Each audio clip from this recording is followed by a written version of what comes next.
Ces technologies de l'informatique s'étendent désormais à l'ensemble des forces armées. Parmi celles-ci, la NEB constitue une de ses plus importantes applications.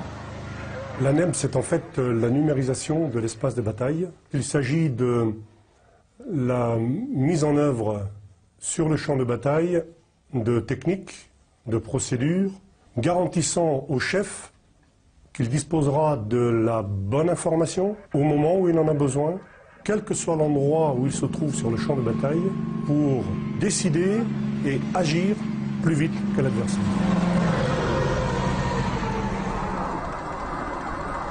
C'est un nouvel système, site de données, voilà. Ici, au bleu, c'est ma position. Voilà, vous voyez, un petit carré. Bleu, c'est ma position. Ensuite, je vous montre les positions de tous les escadrons. Allez, appuyez sur le bouton. Chaque fois qu'il y a un message qui arrive, votre position est déjà actualisée, tout de suite, automatiquement. Et toutes ces informations sont disponibles à tous les niveaux de la hiérarchie.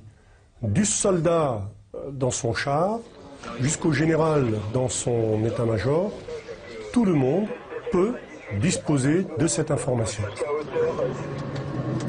Ce qu'avant je recevais par une estafette moto, maintenant je le reçois directement sur ma console et je peux l'exploiter directement sur ma console.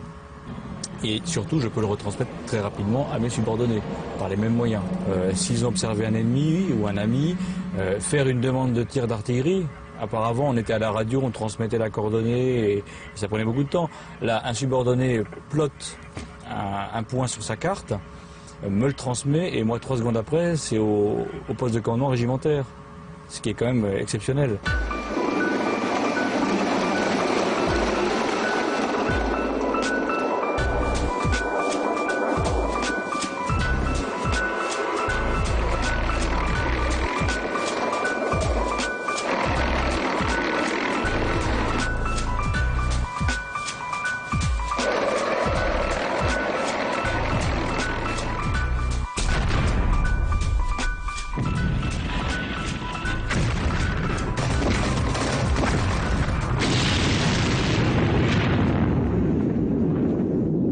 Donc là, je peux afficher différents calques sur cette carte pour avoir les missions qui m'intéressent. Actuellement, nous sommes engagés dans une phase de recueil. C'est-à-dire qu'ici, à cet endroit-là, je recueille cette unité avec un véhicule qui est ici par les points de passage qui sont grisés. À partir de là, je peux ajouter un autre calque qui va être mes mines. Ce sont ces petits symboles violets, mines anti-char, que nous avons posés cette nuit.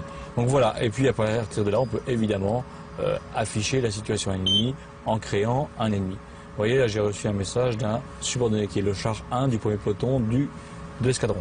Ce qui est très important pour nous, c'est qu'on ait bien toutes ces mesures de coordination, savoir où sont les positions de chacun. Le 4e peloton sait où est le 2e peloton, le 4e peloton sait où est le 1er peloton, et sait quels axes sont pris en compte. C'est ce qui lui permet éventuellement de combler un trou dans le dispositif. Et le principal avantage de la numérisation de l'espace de bataille, c'est une aide de commandement parce que vitesse de transmission et clarté de la situation.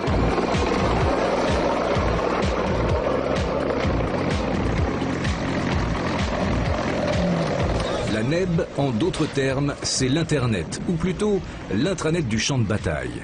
Tout y est détaillé. Le type et la position de chaque véhicule, mais aussi sa situation en carburant comme en armement. Mais qui dit réseau, dit aussi guerre informatique. Un des risques, c'est le piratage informatique. Donc, quelle parade trouvons-nous? La première, c'est tout simplement par la redondance des systèmes. Si un serveur tombe en panne, si un serveur est détruit, l'information prendra un autre chemin et continuera à passer. Ensuite, ce réseau n'est pas ouvert sur le monde civil. C'est un réseau interne à la force. Donc, les risques de pénétration par un pirate sont diminués.